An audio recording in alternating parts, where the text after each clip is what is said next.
Abituriyentlər və hörmətli müəllimlər, bu günləri Dövlət İmtahan Mərkəzinin nəşr etdiyi 20 sınaqların izahına başlayıram. Sınaq 1-lə başlayırıq.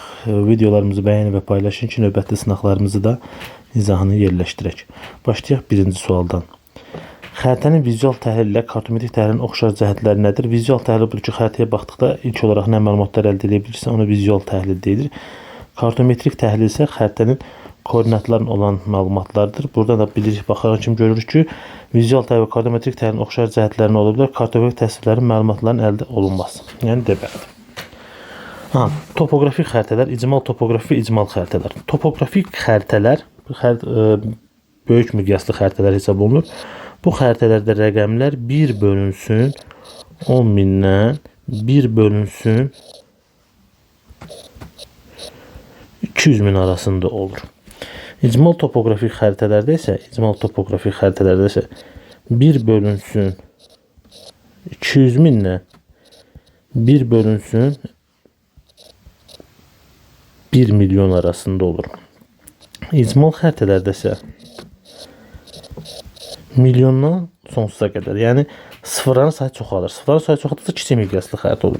İndi biz bu arada olan rəqəmləri tapmalıyıq. Görürük ki, burada 1 bölünsün 10 mindən 1 bölünsün 200 min arasında olan A ilə Y-dir. Yəni biri aid olacaq A ilə Y. 1 bölünsün 200 mindən 1 bölünsün 1 milyon arasında olan xəritə isə burada baxanda görürük ki, 1 bölünsün 500 min, yəni D. Geriyə nə qaldı? B ilə C-də görürük ki, sıfırların sayı çoxdur. Sıfırların sayı çoxaldıqca icmal xəritə olur. Yəni kiçik miqyaslı xəritə olur. B ilə C. Doğru cavabımız burada nə oldu? A, Y, D, B, C, A bəndi. Növbəti suala baxırıq. Bakının 270 dərəcə azimutla. Bakı 40 dərəcə şimal eni 50 dərəcə şərq uzunluğunda yerləşir. Biz ilk öncə həmişə sıfırlarımızı çəkirik. Bu 0, bu da 0. Bakının koordinatını çəkirəm. 40 dərəcə şimal enliyi 50 dərəcə şərq uzunluğu. Deyir ki, Bakıdan qərb istiqamətinə doğru. Bunu mən fərqli rənglə çəkim. Qərb istiqamətinə doğru nə qədər yol gedib? 3416 kilometr. 3416 kilometr yol gedib. 40 dərəcəlik paraleldə hərəkət olunanda 1 dərəcənin uzunluğunu 85,4-ə bölmək lazımdır. Ona görə 3416-nı bölürəm 85,4-ə. Bu da eləyir 40 dərəcə. Sonra doğru dərəcəmizin qiyməti azaldığına görə 50-dən də 40-ını çıxıram ki, neçə 10 dərəcə. Həmişə paralellər üzrə hərəkət eləyərkən meridianlardan çıxmaq lazımdır və yaxud üstə gəlmək lazımdır. Bu da neçə elədi? 10 dərəcə şərq uzunluğu. Mənfi alsa qərb olacaqdı. Mənfi olmadığına görə şərq oldu. Doğru cavabımız deməli nə oldu? 10 dərəcəlik şərq uzunluğu, 10 dərəcəlik şərq uzunluğu, 40 dərəcəlik şimal enliyi. 10 dərəcə şərq uzunluğu, 40 dərəcə şimal enliyi də Y bəndi. 20 dərəcə şərq uzunluğu, 10 dərəcə qərb uzunluğu təhrif. 60 dərəcə paralelində verilib. Təhrif tapmaq üçün ayırmaq lazımdır. Miqyasla verilən məsafədən koordinatlarla verilən məsafəni çıxmaq lazımdır. Bunu fikir verirsiniz, biri şərqdir, biri qərbdir. Ona görə bax bu ikisini toplamaq lazımdır. Bu ikisini toplayanda deyir 30 dərəcə. Bu 30 dərəcəni mən vururam. Bax 60 dərəcəlik paraleldə 1 dərəcənin uzunluğunu göstərib 55,8. Vuraq 55,8-ə bərabərdir. 30 dərəcəni 55,8-ə vuranda edir 1674. 1674. Bu koordinatlarla tapılan məsafə. Bir də miqyasla məsafəmizi tapmaq lazımdır. Miqyasla məsafəmizi tapanda həmişə miqyasın arxasından 5 dənə sıfır silirik. Geridə qalanı burada göstərilən santimetrə vururuq. Yəni miqyasla məsafəmizi tapanda da 50-ni vururam 20-yə, alıram 1000 kilometr. Deməli nə alırıq? Miqyasla tapdığımız məsafədən koordinatlarla tapdığımız məsafəni çıxırıq. 1674 çıx 1000. Bu da eləyir 674. Yəni Y bəndi. Sonra 5-ci sualı deyir. 50 dərəcə və 20 dərəcə paralel çevrələr arasındakı uzunluq fərqini hesablamaq. Fikir verirsə, burada göstərir ki, 50 dərəcədə 1 dərəcənin uzunluğu 71,7-dir. 20 dərəcədə 1 dərəcənin uzunluğu 104,6-dır. İlk öncə nə ayırmaq lazımdır? Bu paralel çevrələrin arasındakı fərqi tapmaq üçün 1 dərəcənin fərqini tapaq. Görək, bax, bunların 1 dərəcə paralellərin arasındakı fərq nə qədərdir? 104,6'dan 71 tam. Onda 7'ni çıxıram.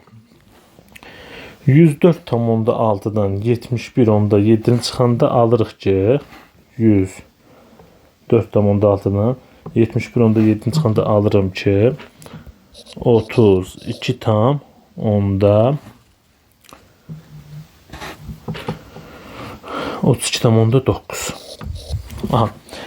Paralel çevrəsi deyiləndə 360 dərəcə deməkdir.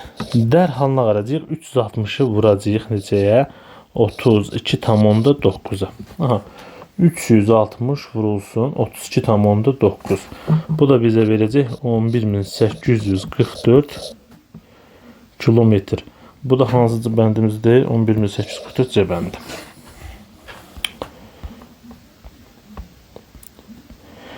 Çoxuzlu proyeksiya aydın ifadələri müəyyən edir. Yer kürəsi səthi çox saylı trapesiyalara bölünmüşdür. Bəli, çoxuzlu proyeksiyalar trapesiyalara bölünür. Qütbə ətraf və mülayim bu konus proyeksiyasıdır, olmaz. Əslin ekvator boydan söhbət gedirsə silindrik proyeksiyadır. Köməkçən dəstə kimi silindirdən istifadə olunur silindrik proyeksiya. Topografik xəritələrin tərtibində istifadə olunur. Bəli, doğrudur. 1, 5. Deməli, doğru cavabımız Y bəndi. B və C nöqtələrinin hündürlüklər fərqini 100 metr oldularsa, bax bizim işarə eləyək B, bu da olsun C. Deməli biz nə edəcəyik? Kəsmə yüksəkliyimizi tapmaq üçün kəsmə yüksəkliyimizi birinci B ilə C arasındakı fərqə baxırıq ki, neçə metrdir?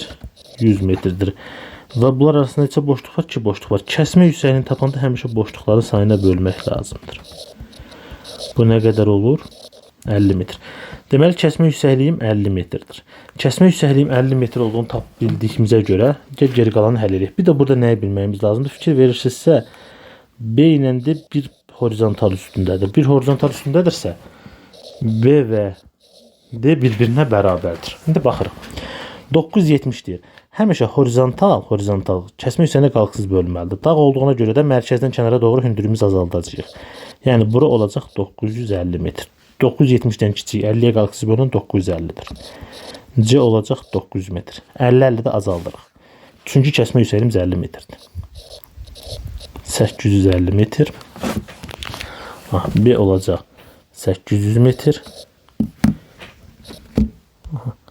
Bura A da olacaq 750 metr. Bunlar hamısının hündürlüyünü tapdıq.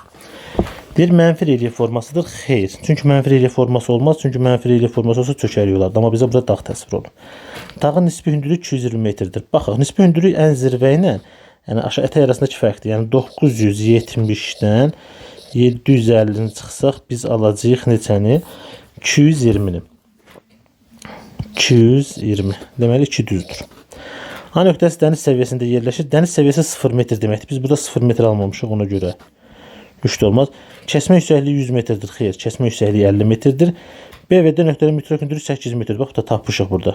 Bunu başqa rənglə göstərim. Bax da B 800'dür. Və burada da göstərmişəm ki, B ilə D bir-birinə bərabərdir. 800 metr. İşarəliyim. D nöqtəsinin yerləşdiyi yamacın meyilliyi çoxdur. Ümumiyyətlə bir şey yadınızda saxlayın.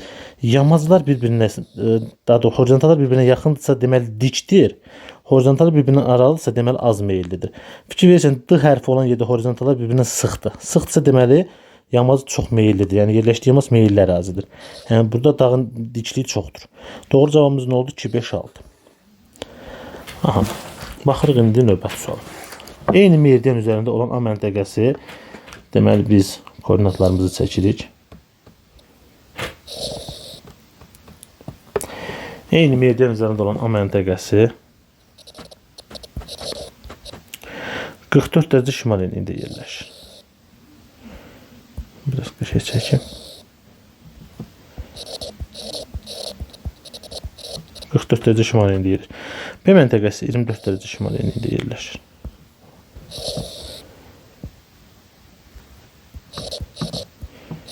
Şimal enliyində. B, A məntəqəsi B-dən hansı azimutda? A məntəqəsi fikir verirsinizsə şimalda yerləşir. Şimal azimutu isə 0 dərəcədir.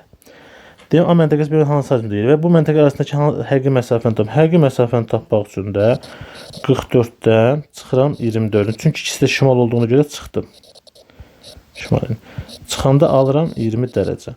1 dərəcə meridian uzunluğu 111 kilometr olduğuna görə 111-ə də bölürəm, alıram 2220 kilometr. Deməli 0 dərəcə azimut 2220 kilometr.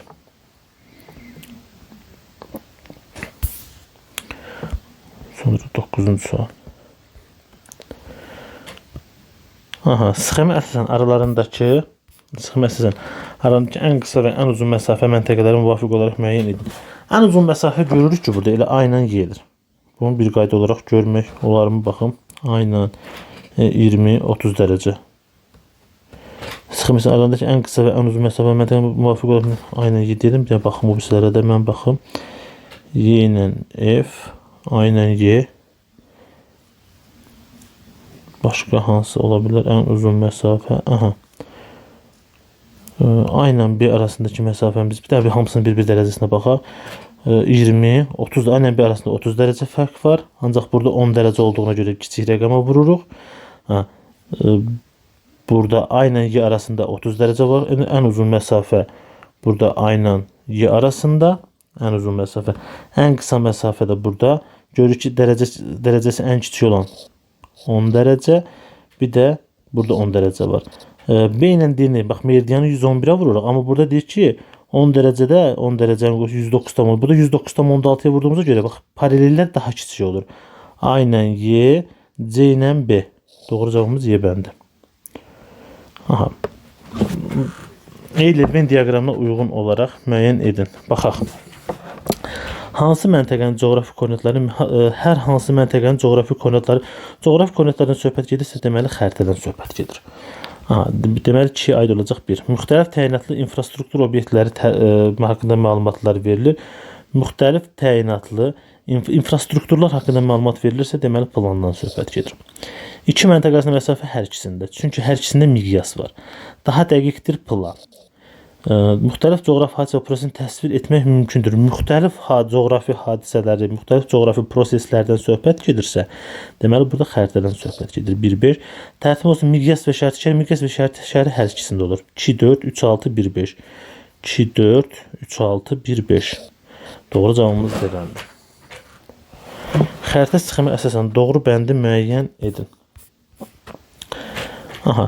Deyir ki, burada ən son kəşf edilən qitədir. Ən son kəşf edilən qitə Antarktidadır. 4-ə elə A uyğun gəlir. 4-ə uyğun gələn də bir dənə A bəndidir. Baxaq. Dairəvi diaqram, sütunlu diaqram, bir də ki, xətti diaqram. Aha, deyir bu diaqramlara uyğunluğu müəyyən edin. Son 10 ildə müxtəlif dənli bitkilərin məhsul yığımı dinamikası. Dinamikalardan söhbət gedirsə, dinamik məlumatlar, yəni çevrələr haqqında məlumatlar veriləcək. Daha doğrusu xətlərlə göstəriləcək bu formada. Bu formada göstərilir və buradan da xətlər çəkilir. Bu xətti diaqrama aid olacaq. Son önündə bu olacaq 3A. Ölkənin sənayesində il ərzində istehsal olunan ərzaq məhsulları arasındakı şəkərin payı faiz göstəricilərlə göstərilir. Bax, şəkərin payı. Yəni çevrələrlə göstəriləcək ki, aha, burada şəkərin payı bu qədərdir. Bu da olacaq dairəvi diaqramda.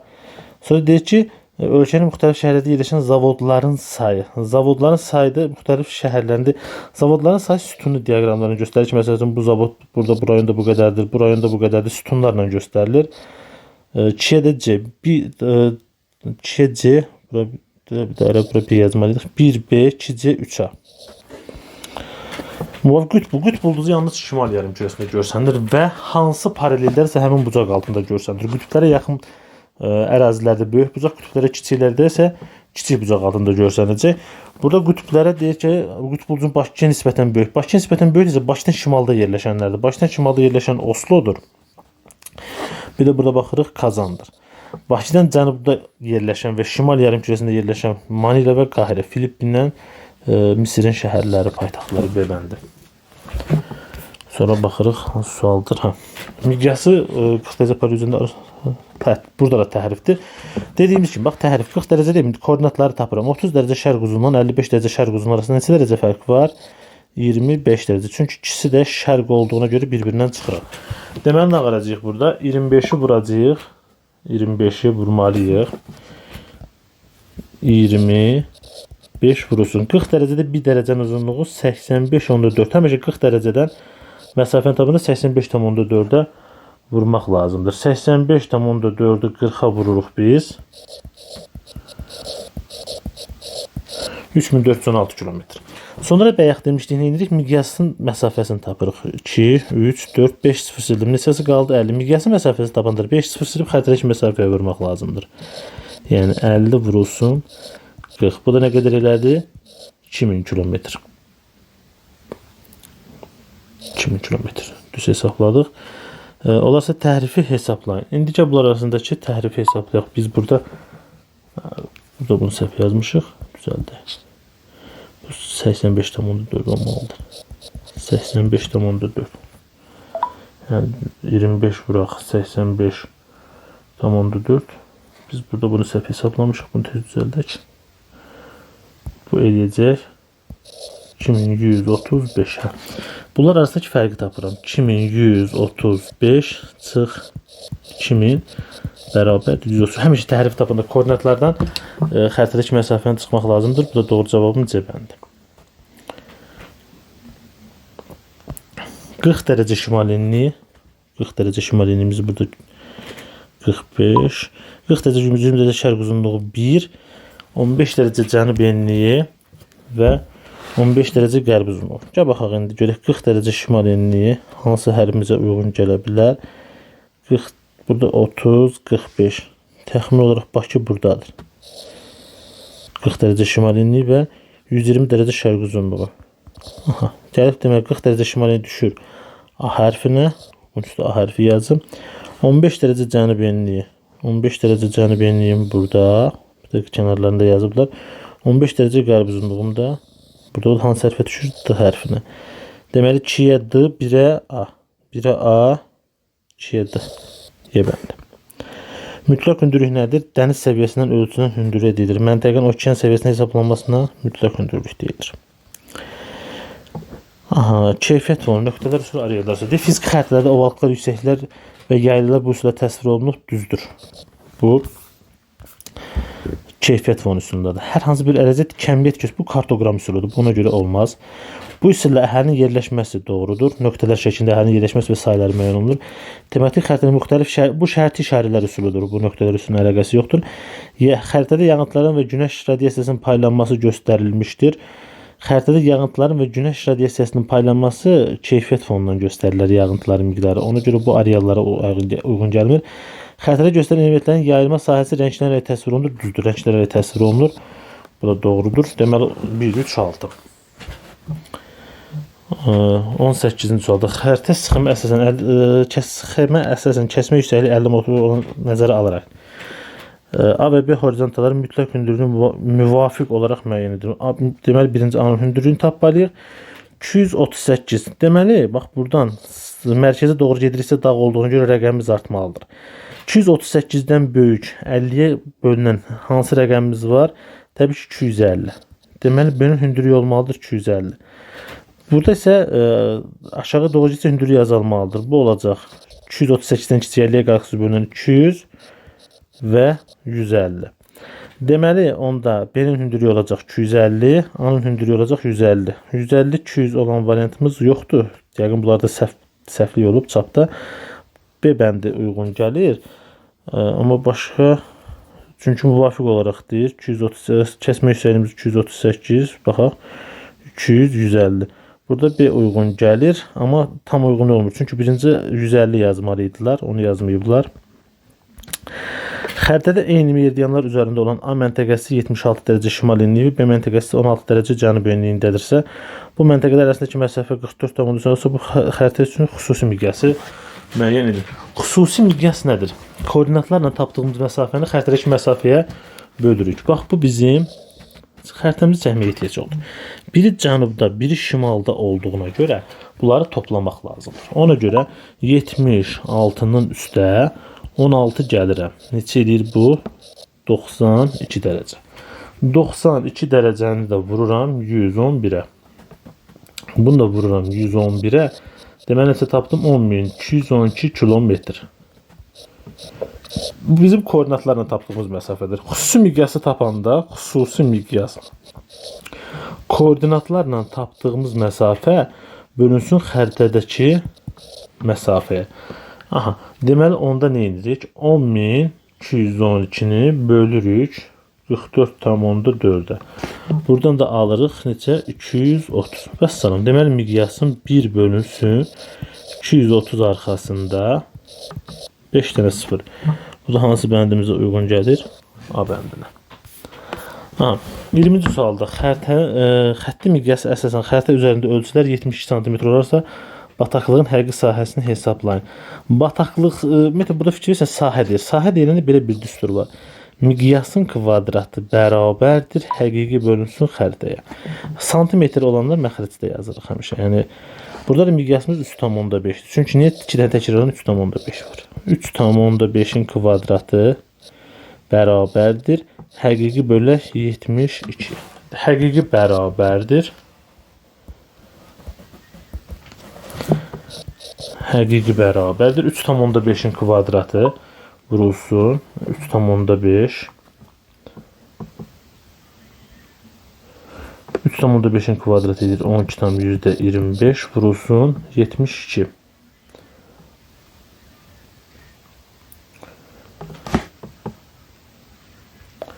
Vurulsun 72. 12,25-i də 72-yə vuranda edir 882. 882 də bəndi. Azərbaycan Respublikasının bir bölünsün 500 minlik miqyaslı xəritədir. 500 min 1 bölünsün 200 mindən 1 bölünsün 100 min arasında 1 bölünsün 200 mindən 1 bölək 1 milyon arasında olduğuna görə orta miqyaslı xəritədir. Deməli hökmən bu nətər xəritəymiş orta miqyaslı. Deməli orta miqyaslı sənayedən də söhbət gedirsə məzmununa görə deməli tematik xəritədir. Tematik xəritədir, orta miqyaslı xəritədir və Azərbaycan nədir? Ölkələr və onların bir hissələri. Yebəndi. Sonra 22-ci suala baxırıq. 40 dərəcə şimal enli və 20 dərəcə şərq uzun məntəqədən hərəkətə başlayan səyyah. Bax, koordinatlarımız çəkilir.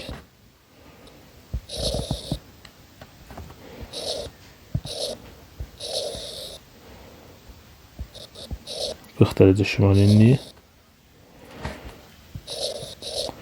20 dərəcə şərq uzunluğu 40 dərəcə şimal 20 dərəcə hərəkətə başlayan səyyahət 270 dərəcəlik azimutla. Bax, buradan yenə 270 dərəcəlik azimutla 4270 km hərəkət etdi. Deməli nə edəcəyik biz burada? 4270 km böləcəyik neçəyə? 85,4-ə. 4270-i bölürəm 85,4-ə eləyir 50 dərəcə. 50. Biz 50 dərəcə qərb istiqamətinə doğru gedirik. Çünki 270 dərəcə azimutumuz qərbdir. 20-dən həmişə verilən meridiandan çıxıram. Alıram mənfi 30. Mənfi aldığıma görə qərbdir. Deməli hara çatmışam? 30 dərəcə qərb uzunluğu, 40 dərəcəlik şimal enli. Yəni paraleli keçərək gəldim burada 30 dərəcə qərb uzunluğunu aldım. 30 dərəcə qərb uzunluğu, 40 dərəcə şimal enliyi hansı bəndimizdə var? A bəndi şimal və qərb yarımkürəsi. Həqiqi sahəsi 4320 olan parkın sahəsi miqyaslı. Buradan 5 dərəcə sıfırımızı silirik. Düsturumuz var bizim. Miqyasın kvadratı. Tapandım. Miqyasın kvadratı bərabərdir həqiqi sahə bölünsün xəritədəki sahə. 6-nın kvadratı bərabərdir 4320 bölünsün xəritəyə. 6-nın neçə kvadrat neçə deməkdir? 36x bərabərdirmi? 4300x də bərabərdir 120. Doğru cavabımız neçəymiş? 120. Sıxamda verilmiş proyektə tərtib olmuş xəritədə hansı adaların ən az təhrifə məruz qaldığını müəyyən edin. Gördüyümüz kimi burada silindrik proyeksiyadan söhbət gedir. Silindrik proyeksiyada ekvatora yaxın ərazilərin xəritəsində təhrif sıfıra bərabər olar, yəni təhrif az olar. Bu da ekvatora yaxın olan Sumatra var, bir də Kalimantan var. 3-4. Eyni ölçülü olan kağızlara tərtib olunmuş xəritələrin generalizasiyasının artma sırasına görə ardıcıl düzün. Generalizasiyanın artması üçün ya xəritəmiz balaca olmalıdır, ya həqiqi ərazimiz çox böyük olmalıdır. Bizə də burada həqiqi ərazini veriblər. İndi deyək ki, kağızların tərtib olunmuş generalizasiyanın artma, yəni generalizasiya ən az olan burada həqiqi sahəsi ən kiçik olan olacaq. Burada həqiqi sahəsi ən kiçik olan hansıdır? Sumqayıt şəhəri. Deməli ən az generalizasiyanın 4 olacaq. Ondan sonra sahəsi ən kiçik olanımız hansıdır? Azərbaycanın fiziki xəritəsi. 4, 5. Aha. Sonra sahəsi kiçik olanımız hansıdır? Qaradəniz. Sonra Avropa. Sonra da yəni həqiqi ərazimiz kiçik olanın xəritəsindəki generalizasiya da az olur. Həqiqi ərazimiz böyüksə generalizasiya da böyük olur. Verilən məlumatlara uyğun gələn işarələri müəyyən edin. Müəyyən sahəyə malik ərazilər təsvir edilir. Konturlu şərti işarələrdir. Konturlu şərti işarələri isə baxırıq. Bax, burada 2 üzümlük kontur şərti işarədir. 5 meyvə bağı konturlu şərti işarədir. 6 kolluq konturlu şərti işarədir. Geri qalanlar 1 miqyassızdır. 3 ilə 4 də xətti şərti işarəsidir. Deməli, doğru cavabımız olur 2, 5, 6. Aha, sonra baxırıq. Bərabər bucaqlı, bərabər sahəli ixtiyari proyeksiya. Sahə və bucaq tərifi az olur. Sahə və bucaq tərifi az olursa bərabər sahəlidir. Sahə və bucaq tərifləri ikisi az verir məncə. Yox. Sahə və bucaq tərifi isə ixtiyaridir. Sahə tərifində bərabər sahədə sahə tərifi 0 olur. İstiqamət və ya bucaq demək olar ki, istiqamət və bucaq tərifi olmur, bərabər bucaqlıdır. Materik və okeanların sahəni hesablayırsansa bərabər sahələrdən istifadə edəcəksən. Uzunluq və forma tərifi olunur. Uzunluq və forma tərifi ixtiyari proyeksiyalarda olur. İstənilən bir xəritədə həmişə uzunluq və forma tərifi olaraq qalır. Dəniz nəqliyyatından istifadə edirsənsə bərabər bucaqlıdır. Deməli 1B-yə, 2C, 3A. Burada necə oldu? A-yə. Yox, bu D olmalıdır. Sonra keçirik situasiya tipli tapşırığa. Mətni əsasən A və B proyeksiyalarını müəyyən edin. Kartoqrafi proyeksiyanın vasitəsilə tərtib olunur. Bu zaman yerin kütle səthi müstəvi bunu bildik. Xəritənin tərtib olmadığı və ya xəritəsi olur. A proyeksiyasının 60 dərəcə. Ən uzun paralel. Ən uzun paraleldən söhbət gedirsə ekvatordur. B isə 60 dərəcədən söhbət gedirsə konus proyeksiyasıdır. Çünki mülayim enliklər 60 və 40 dərəcələrdə toxunma nöqtələri olur və təhrif orada 0-a bərabər olur. Deməli A-ya yazacağıq biz burada silindrik proyeksiya.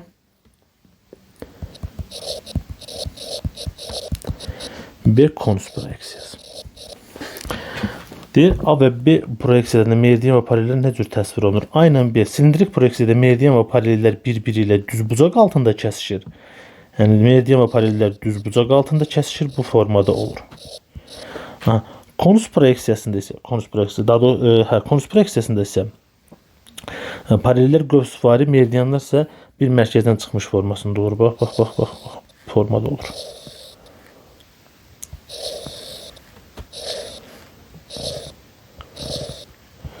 Bax, konus proyeksiyasında bu formada olur. Sonra deyir ki,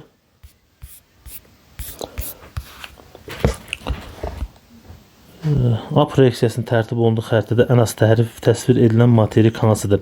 A silindrik proyeksiyası ən az təhrif olunan materik Afrika materikidir.